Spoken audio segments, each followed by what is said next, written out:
It's early evening at Morrisons. You walk inside the store, fluorescent lights reflecting off polished floors. You push through the sliding doors, grab a trolley, and head straight for the fresh counters. The smell of baked bread, the butcher behind the glass, the sense that this place does things properly. For a long time, Morrisons didn't feel like something you had to worry about. It was just there week after week. Then, little things started to feel off. Parts of the store disappeared, fewer people behind the counters, less choice where there used to be plenty. Over time, it became clear that this wasn't just a bad patch, but a business quietly trying to hold itself together. This is the real story behind Morrisons' collapse, from Bradford market stall to national supermarket power.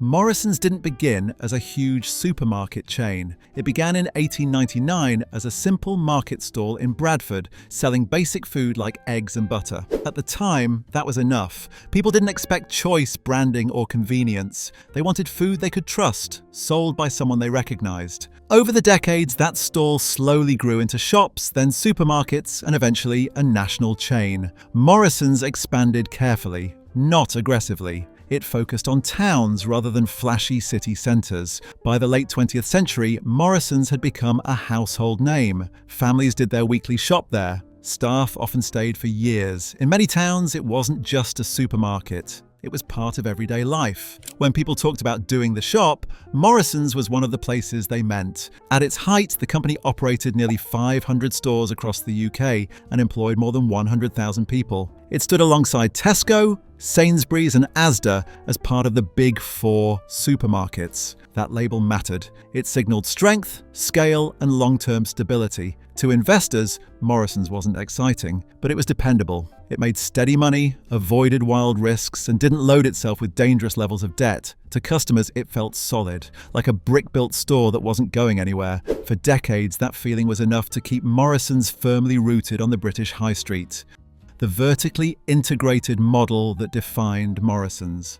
What truly set Morrisons apart wasn't just its history, but how it ran its business. While most supermarkets gradually outsourced more and more of their operations, Morrisons went in the opposite direction. It chose to own large parts of its supply chain. This approach is called vertical integration, but the idea itself is simple. Instead of buying everything from outside suppliers, Morrisons did many things itself. Imagine two restaurants. One buys ready-made meals from wholesalers and reheats them. The other owns the kitchen, hires the chefs, and sources ingredients directly. Morrisons was closer to the second one. It owned bakeries that produced fresh bread for its stores. It operated meat processing plants and abattoirs. It controlled distribution centers and food manufacturing sites. This meant fewer middlemen and more direct control over quality and pricing. For shoppers, this was easy to understand and reassuring. You could see bread being baked in store. You could speak to a butcher behind the counter.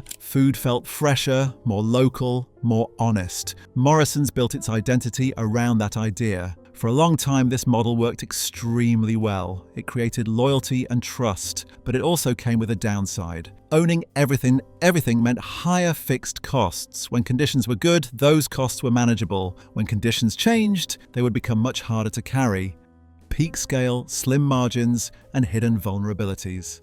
By the late 2000s, Morrisons looked like a business that had made it. Nearly 500 stores, around 118,000 employees, valuable land, warehouses, factories and food sites spread across the country. From the outside, it looked big, stable, and hard to knock over. But supermarkets work on very thin margins. That's an important point people often miss. A supermarket might sell billions of pounds worth of food every year, but the actual profit on each item is tiny. Pennies, sometimes fractions of pennies. To stay healthy, everything has to run smoothly. Costs need to stay predictable. Small shocks can cause big problems. Morrisons' size helped it negotiate with suppliers and reach millions of customers, but its scale also hid weaknesses. Owning bakeries, factories and distribution centres meant huge fixed costs. These are costs you pay no matter what, even if sales slow down. Staff wages, energy bills, maintenance, transport. They don't disappear when times get tough. While rivals quietly outsourced and simplified, Morrisons carried more weight on its back. When things were stable, that wasn't obvious. Sales were steady, profits were decent, debt levels were manageable, nothing looked urgent. But this is where the vulnerability sat. The business was built for calm conditions. It wasn't built for shocks. If costs suddenly jumped, Morrisons couldn't easily shrink itself. You can't quickly switch off a factory or mothball a bakery without consequences. So, at its peak, Morrisons looked strongest. In reality, it was more exposed than it appeared. The cracks were there, just hidden under years of steady trading. The £7.1 billion private equity takeover that changed the trajectory. In 2021, everything changed. Morrisons was bought by a private equity firm in a deal worth about £7.1 billion. On the surface, it sounded positive. A major investor stepping in usually suggests confidence, but the way the deal was structured mattered far more than the headline price. This wasn't a normal purchase paid mostly with cash. It was a leveraged buyout. In simple terms, that means borrowing huge amounts of money to buy the company, then placing that debt onto the company itself. Before the takeover, Morrisons had debt, but it was manageable. After the takeover, it was carrying billions more. Suddenly, a large chunk of the company's cash had to go toward interest payments. Money that once went into stores, staff, prices, and upgrades was now going to lenders. At the worst possible time, Morrisons lost flexibility. Just as inflation, energy costs, and wages began rising sharply, the business was locked into heavy financial obligations. The takeover didn't break Morrisons overnight, but it changed its direction. From that point on, survival wasn't just about selling food well. It became about servicing debt first and everything else second. Debt, inflation,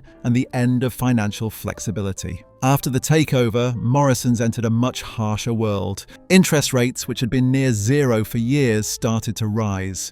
Inflation surged across the UK.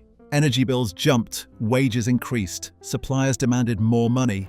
Every major cost line moved upward at the same time. Here's why that mattered so much. When a business has heavy debt, it loses breathing room. Interest payments are fixed. They don't care how good or bad trading is. Whether sales rise or fall, the lender still expects to be paid. Think of it like having a massive monthly loan repayment. Even if your income stays the same, rising food, rent, and energy bills quickly squeeze you. There's less left over to handle surprises. That's exactly what happened to Morrisons. Because Morrisons owned so much of its own infrastructure, it felt inflation more directly than many rivals. When energy prices spiked, its bakeries, factories, and warehouses all became more expensive to run. When wages rose, Morrisons paid those costs straight away instead of passing them to third parties. Normally, a business would respond by investing to become more efficient or cutting prices to protect sales. But Morrisons couldn't easily do either. Cash that could have softened the blow was being used to service debt. At this point, the problem wasn't poor management or falling demand, it was timing. Morrisons was heavily leveraged just as the economic environment turned hostile. Falling out of the Big Four and losing ground to discounters. While Morrisons was struggling internally, the market around it was shifting fast. Shoppers became more price conscious as the cost of living crisis hit. People started trading down. Cheaper own brand goods replaced familiar brands. This played straightly into the hands of discounters like Aldi and Lidl. Their entire model is built around low costs and limited choice. Fewer products, simpler stores, lean staffing. When shoppers focused on price above all else, these chains thrived. In 2022, Aldi overtook Morrisons to become the UK's fourth largest supermarket. That moment mattered. For nearly 2 decades, the Big Four had barely changed. Being pushed out signaled a deeper shift in consumer behaviour. Morrisons still had loyal customers, but it couldn't match discounters on price without hurting itself. At the same time, it couldn't outspend Tesco or Sainsbury's on loyalty schemes, data, or online infrastructure. So Morrisons found itself stuck in the middle. Too expensive to win a pure price war, too financially constrained to invest heavily in differentiation. Cost-cutting, asset sales, and store closures. As pressure mounted, Morrisons did what heavily indebted businesses usually do. It started cutting back. Costs were reviewed line by line. Jobs were reduced. Non-essential spending was paused. But cutting costs in a supermarket is never clean or painless. Some of the biggest moves involve selling assets. Morrisons owned a huge amount of valuable property, including distribution centres and store sites. By selling these buildings and leasing them back, the company could raise cash quickly. On paper, this reduced debt. In reality, it also created long-term rent obligations, replacing ownership with ongoing payments. Imagine owning your home outright, then selling it to pay off loans, but agreeing to rent it back forever. Your short-term stress goes down, but your monthly bills go up. That's the trade-off Morrisons faced. At the same time, physical changes began appearing in stores. Certain cafes were marked for closure, some convenience stores were shut. Fresh food counters were scaled back in locations where footfall didn't justify the cost. This movement changed how stores felt. For customers, the experience quietly worsened. Fewer staff, less choice at counters, less of the traditional market-style atmosphere that once set Morrisons apart. None of this caused headlines on its own, but together it chipped away at the brand. The closure wave. Cafes, counters, and community spaces disappear. By 2024 and 2025, the scale of change became clearer. Morrisons announced plans to close dozens of in-store cafes, market kitchens, florists, meat counters, fish counters, pharmacies, and convenience stores. Hundreds of jobs were put at risk. These spaces weren't just revenue lines. For many towns, Morrisons cafes were meeting places. Pensioners met friends there, parents took children after school. Removing them saved money, but it also removed footfall and goodwill. From a business perspective, the reasoning was straightforward. If a cafe or counter costs more to run than it brings in, it becomes a drain.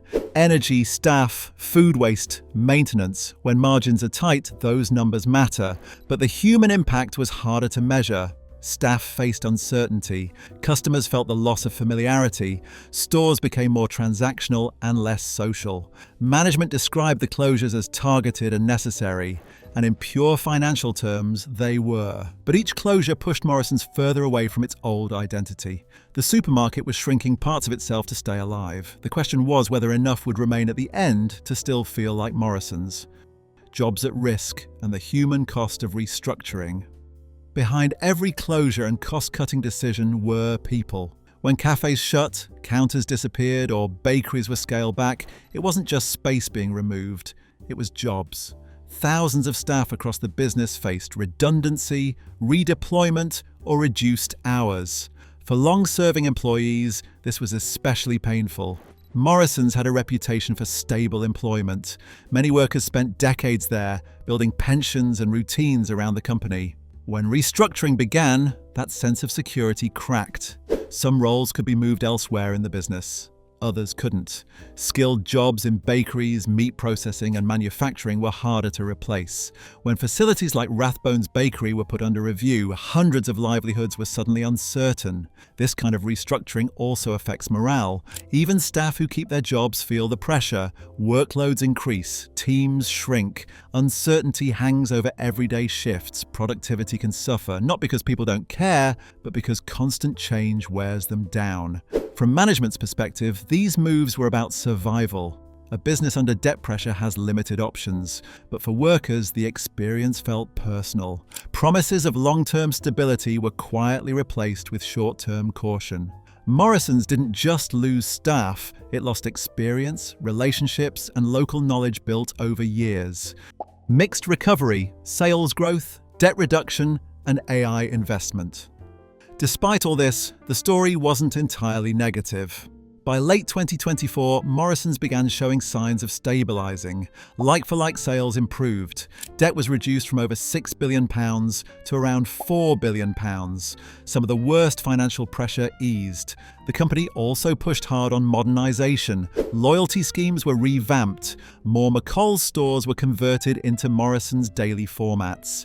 AI-powered cameras were installed to monitor shelf availability, helping staff restock faster and reduce empty shelves. In simple terms, technology was used to squeeze more efficiency out of existing stores. If you can spot missing items quickly, you sell more without lowering prices. It's not flashy, but it helps. These improvements showed that Morrisons could still function as a business. It wasn't collapsing. Suppliers stayed on board, shelves stayed stocked, customers kept coming, even if in smaller numbers. But this recovery had limits, debt was still heavy, competition remained brutal, and many of the improvements were defensive, not transformative. Customer frustration, brand damage, and weak sentiment. While Morrisons worked to steady its finances, customers were noticing different problems. Stores felt more cramped, queues felt longer, staff often looked stretched. These aren't dramatic failures, but supermarkets live and die by small details. Surveys began to reflect that frustration. In early 2025, Morrisons ranked near the bottom for in-store satisfaction. Shoppers complained about poorly staffed checkouts, missing items, and layouts that felt tired compared to rivals. Some customers said plainly that Morrisons had gone downhill. To understand why this matters, think about how people choose supermarkets. Most don't sit down and compare prices line by line. They go where shopping feels easiest, where shelves are full, where queues move, where the experience doesn't annoy them after a long day. That ease is what Morrisons struggled to deliver consistently.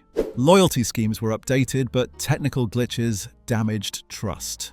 Price matching helped, but Aldi and Lidl were still seen as cheaper. Tesco and Sainsbury's felt smoother and more modern. Morrisons ended up in an awkward middle ground. Not cheap enough to win on price, not polished enough to win on experience.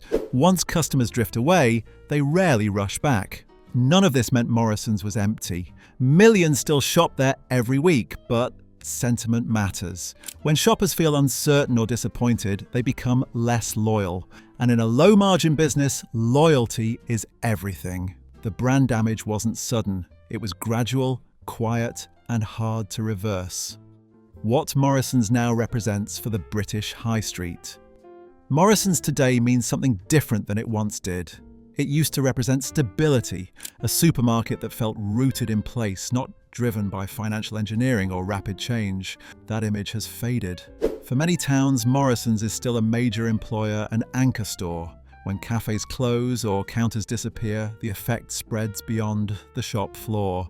Fewer reasons to linger, fewer casual interactions, less footfall nearby. This mirrors a wider shift on the British High Street. Family-built businesses replaced by global finance, long-term patience replaced by performance targets, and debt schedules. Morrisons isn't alone in this, but it has become a clear example.